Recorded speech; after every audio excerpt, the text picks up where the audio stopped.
Hai guys, Assalamualaikum warahmatullahi wabarakatuh. Apa kabar? Mudah-mudahan sehat selalu. Jumpa lagi dengan aku Arif, dan kali ini guys, kita akan lanjut untuk belajar materi TWK HOTS dengan pembahasan pengamalan Pancasila, karena ini adalah materi yang paling sering muncul dan tiap tahun soal mengenai ini akan selalu ada ya. Makanya kita akan ngebahas pengamalan Pancasila pada video kali ini.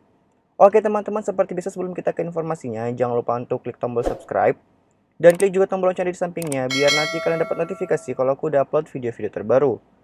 Share juga videoku ke teman-teman kalian dan jangan lupa juga untuk follow akun Instagramku di @muhammadarifm. Sebelum kita lanjut, buat teman-teman semua, aku pengen rekomendasikan buku yang nantinya akan dapat free mentoring dengan mentor profesional, dan kalian yang udah beli buku bakal di-invite di grup khusus untuk belajar bareng yang mana nanti kalian bakal dibimbing langsung oleh mentor profesional. Sekarang kalian order aja, aku udah cantumkan linknya di bawah, atau kalian bisa cari juga tokonya di Shopee di toko Idola CPNS. Buat teman-teman juga yang pengen paket lengkap rekomendasi persiapan CPNS selain buku SKD, kalian juga bisa ikutan bimbel online di jadicpns.com. Karena di bimbel ini udah tersedia ribuan soal-soal SKD dengan sistem CATBK ini tentunya udah terupdate dan ada pembahasannya juga, teman-teman gak usah khawatir. Dan ini juga soal-soalnya itu udah mencakup soal-soal CPNS yang pernah muncul dan prediksi soal-soal yang akan muncul. Dan teman-teman juga jangan khawatir karena pada bulan ini itu lagi ada diskon potongan harga sebesar 27.000 dengan menggunakan kode dunia CPNS. Buat teman-teman juga yang pengen daftar di Rumpun Tenaga Kesehatan dan kalian udah pengen belajar materi SKB dari sekarang, kalian udah bisa beli bukunya SKB Kesehatan Umum yang tersedia juga di Shopee di toko Idola CPNS. Linknya juga udah aku cantumkan di bawah buat teman-teman yang pengen order sebelum kehabisan. Order dari sekarang karena stok terbatas ya. Oke, tanpa berlama-lama lagi kita langsung aja ke pembahasan materinya. Ini dia. Jadi materi ini juga memang sudah di-share ataupun dibocorkan kisi-kisinya oleh Kemenpan RB sendiri dalam sosial media mereka. Dan sekarang kita akan ngebahas, bisa jadi ini adalah kisi-kisi yang diberikan karena memang soal mengenai Pancasila kemungkinan akan banyak muncul di TWK tahun ini ya. ASN dan Pancasila memang sebuah hal yang saling terikat dan gak bisa dipisahkan. Sebagai pelayan publik yang juga berfungsi sebagai perekat dan pemersatu bangsa, ASN harus mampu mengamalkan nilai-nilai Pancasila dalam kehidupan sehari-hari. ASN memiliki 3 fungsi. Yang pertama adalah sebagai pelayan publik, yang kedua sebagai perekat dan pemersatu bangsa, dan yang ketiga, teman-teman silahkan komen di bawah ya. Yang ketiga fungsi dari ASN itu apa? Teman-teman komen di bawah jawaban kalian, karena itu wajib tahu ya buat teman-teman yang pengen daftar sebagai ASN. Nah, kita masuk ke sila pertama. ASN mempercayai dan bertakwa kepada Tuhan disesuaikan dengan agama serta kepercayaannya masing-masing. ASN menjadi teladan dalam membina kerukunan hidup di antara sesama umat beragama dan kepercayaan terhadap Tuhan Yang Maha Esa. Jadi untuk sila pertama ini itu mengacu kepada hubungan manusia kepada kepercayaannya masing-masing, dan ini lebih sifatnya kepada ketuhanan. Ya, jadi itu dalam hal kita beribadah, kemudian kita memberikan toleransi kepada orang lain untuk beribadah sesuai dengan kepercayaan mereka dan lain-lain.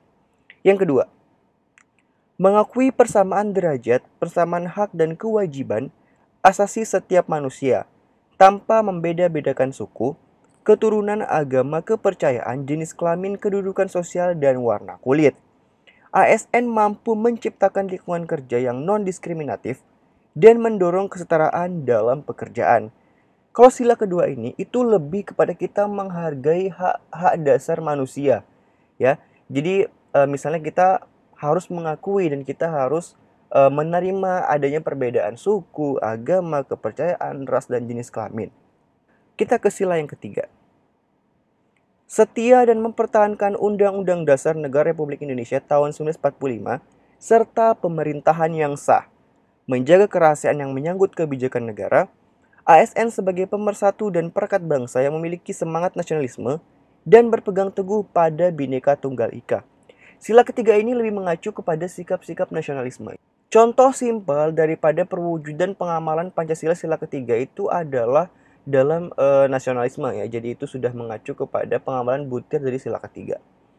Untuk sila keempat, ASN mengutamakan musyawarah dalam mengambil keputusan untuk kepentingan bersama, mempertanggungjawabkan tindakan dan kinerjanya kepada publik, tidak menyalahgunakan informasi internegara, tugas, status, kekuasaan, dan jabatannya untuk mendapat atau mencari keuntungan atau manfaat bagi diri sendiri atau untuk orang lain.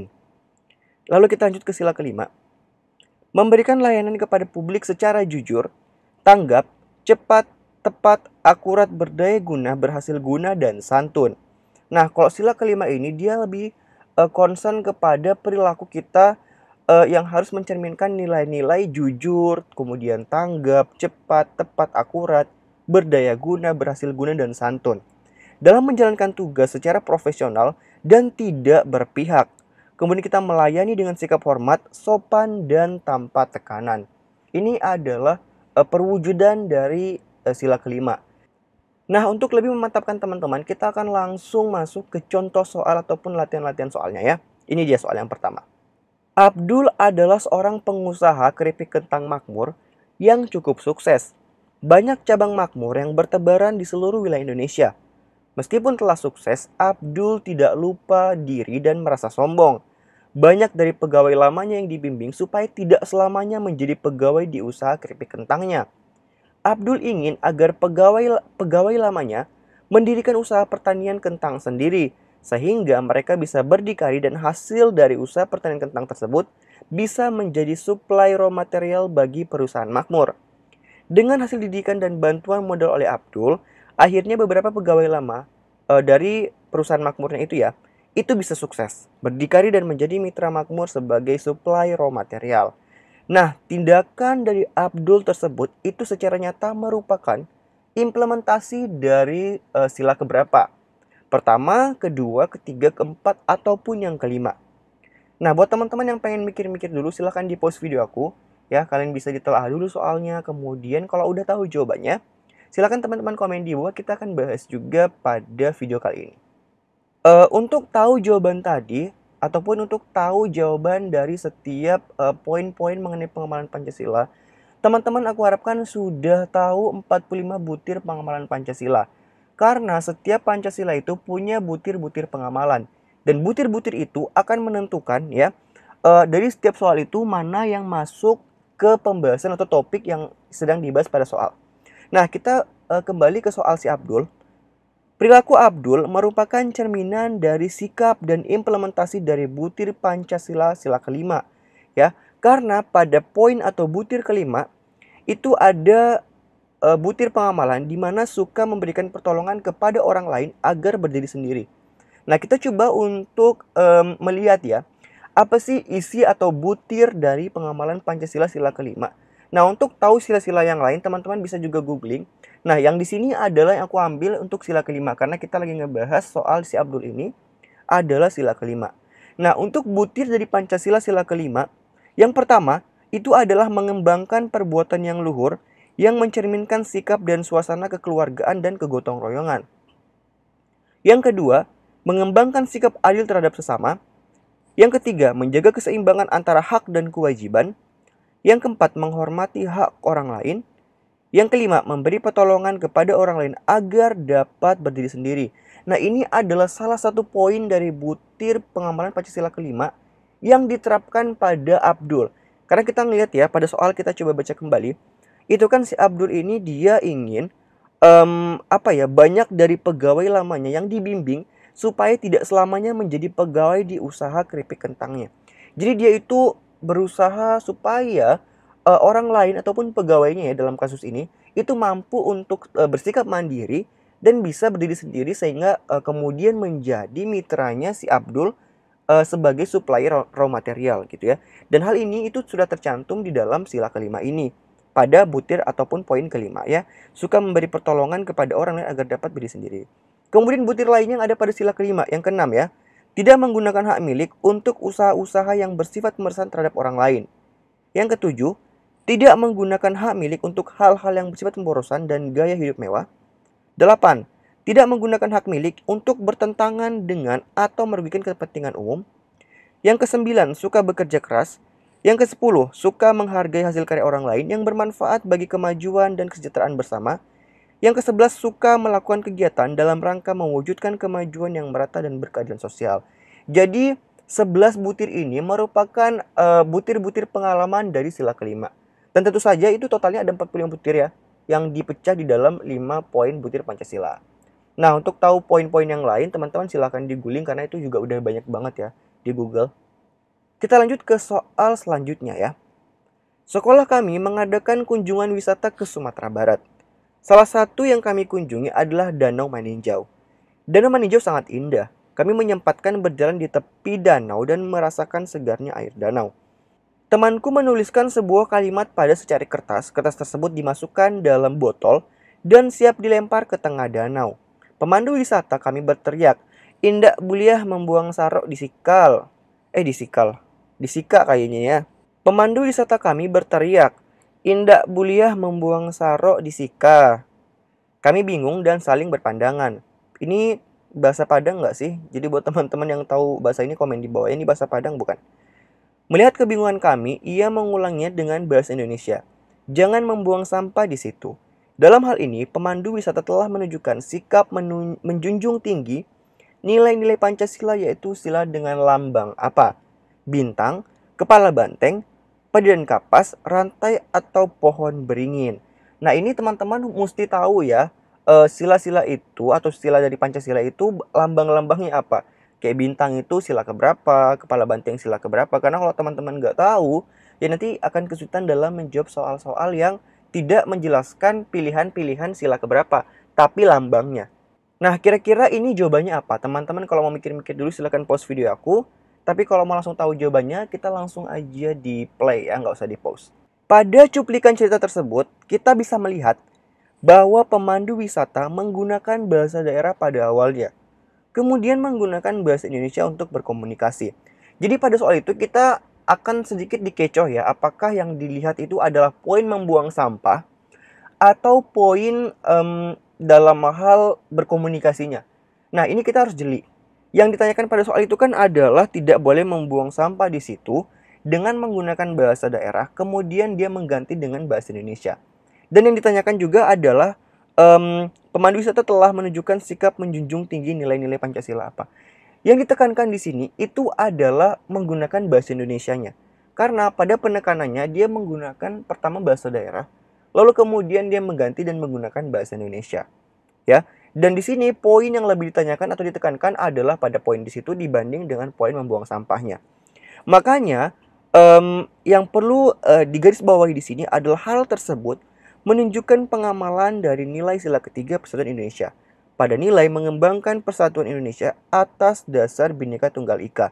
Jadi meskipun dia orang Padang misalnya ya atau orang dari suku mana, tetap dia menjunjung tinggi Bhinneka Tunggal Ika dengan menggunakan bahasa Indonesia. Nah, berdasarkan sila persatuan Indonesia, maka jawaban yang tepat adalah sila ketiga atau dilambangkan dengan lambang pohon beringin ya. Jadi pohon beringin itu adalah sila ketiga, maka jawabannya adalah yang E. Nah, PR juga buat teman-teman semua, silakan dihafalkan sila-sila itu lambangnya apa. Oke? Tambahan juga ada beberapa contoh ya, beberapa contoh pengamalan Pancasila yang bisa digunakan dalam kehidupan sehari-hari yang berhubungan dengan sila ketiga. Yang pertama, mengembangkan sikap cinta tanah air, misalnya membeli produk dalam negeri. Selain itu juga bangga terhadap bangsa dan negara Indonesia seperti mengenalkan budaya Indonesia kepada bangsa lain. Ini adalah contoh-contoh ya sikap-sikap lainnya yang memang sesuai dengan sila ketiga dalam kehidupan sehari-hari. Yang kedua, rela berkorban untuk kepentingan orang lain tanpa pamrih, seperti menolong orang lain yang terkena musibah tanpa mengharapkan imbalan. Yang ketiga, tidak mendahulukan kepentingan pribadi dan golongan. Maksudnya kita tidak mengutamakan diri pribadi ya, gitu. Kemudian menggunakan posisi, jabatan atau kedudukannya untuk kepentingan orang banyak. Misal ketua kelas menggunakan posisinya untuk memimpin kelas agar lebih tertib. Yang keempat, tidak menyebarkan berita yang membuat permusuhan dan memecah belah persatuan bangsa. Menghindari dan melaporkan berita yang masuk dalam definisi hoax kepada pihak yang berwajib. Selain itu juga tidak curang dalam mendukung pilihan pejabat publik. Nah, di sini berarti berita hoax itu masuk di dalam pelanggaran dari sila ketiga ya. Jadi kalau misalnya ada kasus mengenai hoax, maka bisa dipastikan kasusnya nanti itu lebih condong kepada sila ketiga. Oke, kita lanjut ke soal selanjutnya. Dalam seleksi CPNS 2019, Aldo ditawari bantuan oleh seseorang yang mengaku bisa membuat Aldo lulus menjadi CPNS dengan syarat harus memberikan sejumlah uang. Karena sangat menginginkan agar menjadi PNS dan agar lebih percaya diri saat bertemu dengan calon mertua, Aldo akhirnya tergiur dengan tawaran tersebut dan tanpa ragu memberikan uang yang dipersyaratkan agar lolos. Sikap Aldo merupakan pelanggaran terhadap Pancasila, khususnya sila keberapa? Pertama, kedua, ketiga, keempat, atau kelima. Buat teman-teman yang pengen mikir-mikir dulu, pause aja video aku. Tapi kalau mau langsung tahu pembahasannya, langsung aja kita ke pembahasannya. Ini dia. Nah, jadi sikap si Aldo itu adalah pelanggaran terhadap sila kedua. Kenapa pelanggaran terhadap sila kedua? Itu karena ada pada butir yang ke 8 ya. Jadi sikap si Aldo itu dia tidak berani dalam membela kebenaran dan keadilan. Karena dia sudah bersikap, pertama ya, kesalahannya si Aldo itu adalah dia membiarkan perilaku penyogokan atau penyuapan. Dalam hal ini dia kan tahu nih ada oknum yang berusaha untuk ngasih jalan pintas untuk lolos CPNS ya. Yang pertama pelanggarannya itu, dan dia nggak melapor. Kesalahan keduanya adalah dia turut serta dan andil dalam hal tersebut. Ya, harusnya kalau dia memegang teguh nilai-nilai Pancasila sila kedua, poin ke-8, harusnya dia berani membela kebenaran dan keadilan. Dia tahu perbuatan itu salah, harusnya dia bilang tidak dan dia harusnya melaporkan oknum tersebut. Oke, makanya untuk jawaban yang tadi untuk soal si Aldo itu adalah sila kedua karena dia melanggar poin ke-8. Nah, ini ada juga ya 10 butir. Jadi di sila kedua itu ada 10 butir pengamalan, kita baca satu-satu. Yang pertama adalah mengakui dan memperlakukan manusia sesuai dengan harkat dan martabatnya sebagai makhluk Tuhan yang Maha Esa. Yang kedua, mengakui persamaan derajat, persamaan hak dan kewajiban asasi setiap manusia tanpa membeda-bedakan suku, keturunan, agama, kepercayaan, jenis kelamin, kedudukan sosial, warna kulit, dan sebagainya. Yang ketiga, mengembangkan sikap saling mencintai sesama manusia. Yang keempat, mengembangkan sikap saling tenggang rasa dan tepalira. Yang kelima, mengembangkan sikap tidak semena-mena terhadap orang lain. Yang keenam, menjunjung tinggi nilai-nilai kemanusiaan. Yang ketujuh, gemar melakukan kegiatan kemanusiaan. Yang kedelapan, berani membela kebenaran dan keadilan. Yang kesembilan, bangsa Indonesia merasa dirinya sebagai bagian dari seluruh umat manusia. Dan yang kesepuluh, mengembangkan sikap hormat, menghormati, dan bekerja sama dengan bangsa lain ya. Jadi ini adalah 10 butir dari pengamalan sila kedua. Dan total dari butir pengamalan Pancasila itu ada 45 yang tersebar dalam masing-masing sila ya. Oke teman-teman, jadi mungkin itu aja informasi ataupun pembahasan kita pada video kali ini. Mudah-mudahan bermanfaat dan insya Allah kita akan belajar lagi materi-materi lainnya untuk persiapan teman-teman dalam menghadapi SKD CPNS tahun 2021. Terima kasih sudah menyaksikan. Insya Allah kita akan jumpa lagi pada video selanjutnya. Assalamualaikum warahmatullahi wabarakatuh dan sampai jumpa. Bye-bye.